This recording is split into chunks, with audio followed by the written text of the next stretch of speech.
Video में हम बात करेंगे कोटक 8110 बैलेंस बैंक अकाउंट में पहला प्री अप्रूव लोन बंद करने के कितने समय के बाद दूसरा प्री अप्रूव लोन ऑफ़र आपको किया जाता है।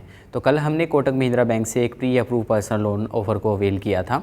परसों मैंने एक वीडियो बनाई थी जिसमें कोटक महिंद्रा बैंक के ही प्री अप्रूव लोन को डिस्कस किया था, लेकिन वो मेरे भाई का अकाउंट था। कल जो लोन मैंने अवेल किया था वो मैंने खुद के अकाउंट पर यहाँ पर अवेल किया था। एक बार पहले भी मैं कोटक महिंद्रा बैंक से लोन अवेल कर चुका हूँ प्री अप्रूव, तो कितने समय के बाद मुझे दिया गया था और एस्टीमेट कितने समय के बाद आप दिया जाता है।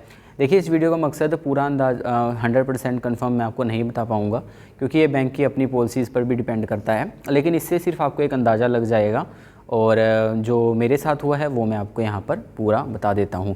तो कोटक 811 में मेरा अकाउंट है और ज़ीरो बैलेंस बैंक अकाउंट है। तो इसकी एप्लीकेशन को मैं ओपन करके पहले अपनी जो मैंने कल जो लोन अवेल किया था उसकी डिटेल आपको दिखा देता हूँ। तो लोन्स वाले सेक्शन पर आप क्लिक करेंगे, यहाँ पर आप देखेंगे 2874 रुपये पर मंथ मेरी EMI जाती है और 30,000 का मैंने लोन अवेल किया था और ये जो लोन था वो 1 साल के लिए मैंने अवेल किया था। इसी पर क्लिक करेंगे और इस पर क्लिक करके लोन समरी एक बार मैं आपको दिखा देता हूँ। 27% पर एनएम के हिसाब से इंटरेस्ट यहाँ पर हमें चार्ज किया जा रहा है। 4,488 रुपये हमें टोटल इंटरेस्ट पे करना रहेगा। टोटल जो लोन पेबल रहेगा 34,488 रुपये हमें टोटल जो लोन है वो यहाँ पर पे करना रहेगा। और एग्रीमेंट डेट आप देख पाएंगे 5 जुलाई 2026, मैच्योरिटी डेट 2 जुलाई 2027, मतलब 1 साल के लिए टोटल।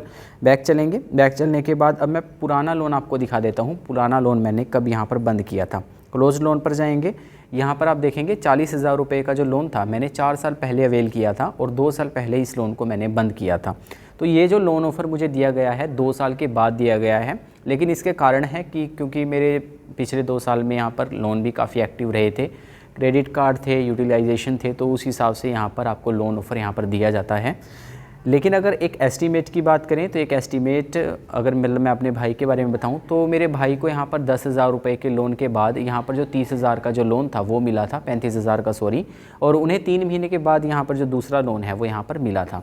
तो 3 महीने के बाद यहाँ पर जो दूसरा लोन ऑफ़र है आपको ज़रूर किया जाता है कोटक महिंद्रा बैंक में पहला प्री अप्रूव लोन बंद होने के बाद। लेकिन हमारे केस में क्योंकि बीच में हमारे लोन भी काफ़ी एक्टिव रहे हैं और टाटा कैपिटल से अभी भी मेरा लोन चल रहा है, तो इसी वजह से जो 40,000 के लोन को मैंने 2 साल पहले बंद किया था और 2 साल के बाद ये जो लोन ऑफ़र मुझे मिला है, ये मिला कम इसलिए है क्योंकि यहाँ पर अभी भी मेरे एक्टिव लोन हैं। तो इस वीडियो में इसी के बारे में मैंने आपको डिस्कस करनी थी। तो पहला लोन जब आपको बंद हो जाता है, जब आपका लोन आप या तो बंद कर देते हैं या खुद से मतलब उसका समय पूरा हो जाता है, तो 3 महीने के अंदर आपको दोबारा से प्री अप्रूव लोन ऑफ़र यहाँ पर जो 70% चांस हैं किए जाते हैं। 30% मैं इसलिए नहीं कह रहा हूँ क्योंकि यहाँ पर जो आपका ऑनगोइंग लोन्स है वो भी देखे जाते हैं, करंट सिविल देखा जाता है, आपका इनकम देखा जाता है। इनकम बढ़ा है तो लोन बढ़ा कर दिया जाता है, सिविल आपका अगर अच्छा है तो आपको लोन बढ़ा कर दिया जाता है।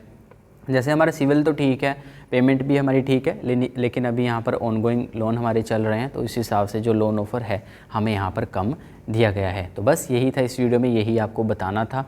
और 2 साल के बाद हमें यहाँ से लोन मिला है।